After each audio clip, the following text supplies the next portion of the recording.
జగనన్న ప్రభుత్వంలో అందరికీ సంక్షేమ పథకాలు చాలా ప్రతి ఒక్క లబ్ధిదారుడికి ఎంతో కొంత 1,00,000 నుంచి 3 లక్షల వరకైనా కనీసం ప్రతి ఇంట్లో అందాయి. ఏది తీసుకున్నా కానీ ఏది లేదన్నా కానీ విద్యా దీవెన, వసతి దీవెన, అమ్మ ఒడితోనైనా లబ్ధి పొందారు.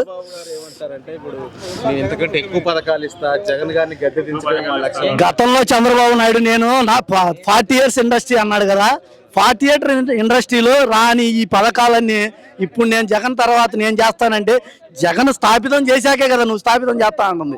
జగన్ ముందు నువ్వు సీఎం కదా, జగన్ నీ తర్వాతే కదా సీఎం. మరి అప్పుడు మొదలు పెట్టవచ్చుగా ఈ కళ్యాణ లక్ష్మి కానీ ఆ పథకం ఈ పథకం ఇవన్నీ కానీ జగన్ను చూశాకే కదా నువ్వు 15,000 20,000 ఇస్తాను, లేకపోతే అందరికి 2,000 నిరుద్యోగ వృత్తి ఇస్తాను ఇవన్నీ చెబుతుంది. అవన్నీ ముందు చెప్పొచ్చు కదా. మరి 40 years ఇండస్ట్రీ అన్నప్పుడు అప్పుడు లేదు కదా నీకు.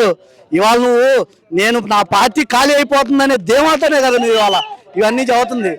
ఇంకా నేను ఒకటే చదువుతున్నా అన్న, నెక్స్ట్ గెలిచే సీఎం జగనే. ఖచ్చితంగా తెలుగుదేశం జనసేన మొత్తం భూస్థాపితం. ఇంకా ఇక్కడ మిగిలే జగన్ ఒక్కడే. ఆంధ్రప్రదేశ్లో ఏకైక నాయకుడు ఎవరైనా ఉన్నారంటే అది జగన్మోహన్ రెడ్డి గారు ఒక్కడే. ఇది 100% గుర్తు పెట్టుకోండి. నేను చదువుతున్నాను, ఇది కన్ఫామ్. పవన్ కళ్యాణ్ ఇవాళ నేను సామాన్య కార్యకర్తని. నేను జగనన్న కోసం 2 రోజుల నుంచి అన్నం నీళ్ళు తినకుండా కూర్చున్నా కలవాలని. పవన్ కళ్యాణ్ 2 రోజులు నడిచి మంచంలో పండుకోండు. అట్లాంటి నాయకుడు సీఎం ఏమవుతాడు, ఎమ్మెల్యే ఏమవుతాడు. ఎమ్మెల్యేగా గెలిపినారు. నేను చదువుతున్నా కదా, అసలు డిపాజిట్ వస్తే చాలు. అది డిపాజిట్ కానీ రాదు పవన్ కళ్యాణ్. నేను చెప్తున్నా డిపాజిట్ కానీ రాదు. ఖచ్చితంగా ఘోర పరాజయం. అసలు వాళ్ళే ఓడిస్తారు టీడీపీ వాళ్ళు. ఎందుకంటే ఆయనకు కేంద్రంలో మినిస్ట్రీ ఇవ్వాలనో ఉప ముఖ్యమంత్రి ఇవ్వాలనో చాలా ఉంది. మాకు అందిన సమాచారం అయితే టీడీపీ వాళ్ళు పక్క పవన్ కళ్యాణ్ ఓడియాలని ఉన్నారు. అతను అప్పుడు పైకి రాడు, అతను అనగదొక్కాలని, అతను కానీ ఎవరిని కానీ అనగదొక్కాలని ఉన్నాడు. అది మరీ గౌరవనే. నేను ఒక పింఛన్ లబ్ధిదారుని, నెల వికలాంగులు 3,000 తీసుకుంటున్నాను. హ్యాండిక్యాప్ నేను పింఛన్దారుని కాదు, అక్కడ పోలేకపోయాను. అయితే అది మరీ గౌరవం. వాలంటీర్ని కానీ నేను వాలంటీర్ని కానీ అసలు మేము యాక్చువల్గా ఈ నెల పంచాల్సింది పెన్షన్. అవన్నీ మొత్తం మాటలన్నా. మాకు సమాచారం ఏం చెప్పారంటే మీరు గడప గడపకు వెళ్ళి తిరిగి డోర్ టు డోర్ చెప్పొద్దు, ఓన్లీ పెన్షన్ ఒకటి ఇచ్చిరండి అని మాకు గవర్నమెంట్ ద్వారా సిఎస్ ద్వారా నోటీసులు అందాయి. మేము అదే పనిలో ఉంటే కేవలం వీళ్ళు నిమ్మగడ్డ రమేష్ చేత హైకోర్టులో పిటిషన్ వేయించి దీన్ని మభ్యపెట్టారు. అంతేగాని అసలు డబ్బులు లేక కాదు, ఇవన్నీ ఏం కాదు. అసలు వాళ్ళు ప్రతి అవాతాతలు తిట్టుకుంటున్నారు. నిజంగా చెప్పాలంటే పొద్దున్నే తెల్లారేసరికి 6 పింఛన్లు ఇచ్చేవాళ్ళు ఇవాళ 3 రోజులైనా పింఛన్లు తీసుకోలేకపోతున్నారు. అసలు జనం చాలా ఇది ఒక రకంగా వైఎస్ఆర్ కాంగ్రెస్ పార్టీ చాలా ప్లస్ అన్న. వాస్తవం చదువుతున్నా, ఒక వాలంటీర్ ఒక దివ్యాంగ పెన్షన్గా చదువుతున్నా. ఇది 50% YSR Congress party plus point. Pension ఆపటం అనేది నిమ్మగడ్డ రమేష్ కి దండం పెట్టాలి నిజంగా ఏడన్నా. ఇది చాలా ప్లస్ పాయింట్ వైఎస్ఆర్ కాంగ్రెస్ పార్టీకి. ఎందుకంటే పచ్చ రక్తం కోసుకుంటాను పచ్చ టీడీపీ వాళ్ళు కానీ వాళ్ళ పెన్షన్ వల్ల అసలు నిజంగా జగన్ తలుచుకుంటున్నారు ఆ అవస్థలు పడి.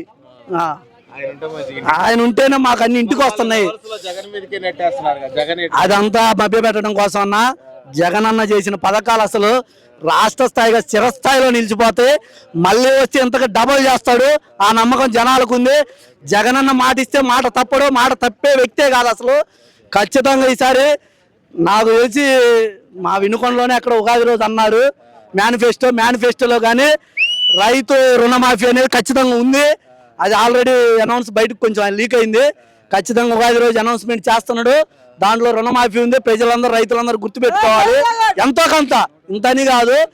175కి రైతు రుణమాఫీ అంటే జగన్ ఒక మాట వాస్తవంగా చదువుతున్నా అన్న. నిన్న నందికొట్టుకూరులో బైరెడ్డి సిద్ధార్థ రెడ్డి అన్న గడప టు గడప తిరిగితే 100 మంది రైతులను కలిగితే 99 మంది రైతులు కాదు 100 మంది రైతులు కూడా జగన్ సార్ రుణమాఫీ చేయండి, 175 స్థానాల్లో గెలిపించుకునే బాధ్యత మాదేని చదువుతున్నారు ప్రతి ఒక్క రైతు ధీమా. 175 స్థానాల్లో 25కి 25 ఎంపీలు గెలిపిస్తాం. రైతు రుణమాఫీ చేయండి. 100కి 100 మంది రైతులు అడిగేది ఇదే. ఎంతో కొంత మీకు తోచినంత రుణమాఫీ చెప్తే సార్ జగన్ సార్ ఖచ్చితంగా ఇంట్లో పండుకున్న ఇవన్నీ తిరగకుండా పండుకున్నాక ప్రతి ఎమ్మెల్యే గెలుస్తాడు. 175 25 ఎంపీలు వస్తాయి. బీజేపీ వాళ్ళు కానీ అప్పుడు ఈ మాటలు ఏదైనా చూస్తారు. ఓకే జనం బేభత్సంగా వచ్చారు. ఇక్కడ 50,000 పై చిలుగుతోనే బూచేపల్లి శివప్రసాద్ రెడ్డి అన్న గెలుస్తున్నాడు. ఇది కన్ఫామ్. చాలా మంది ఈరోజు ఏదో కడియాల కోడలు లక్ష్మి గారు వచ్చారు, ఆమె గెలుపు అది ఇది అని అంటున్నారు, కానీ అవన్నీ అవాస్తవం. ఇక్కడ గెలిచేది శివన్నే. 50,000 పైన మెజార్టీ. శివన్నకి మినిస్టర్ ఇవ్వాల్సిందే జగనన్న, అది హామీగాని ఇస్తాడు ఖచ్చితంగా. ఈరోజు దర్శి జన సుమంజనం అయింది. అసలు జన ప్రభంజనం, జన సునామీ, జన ప్రభంజనం. అసలు 10 లక్షల మంది వచ్చారు. ఇంకొకటి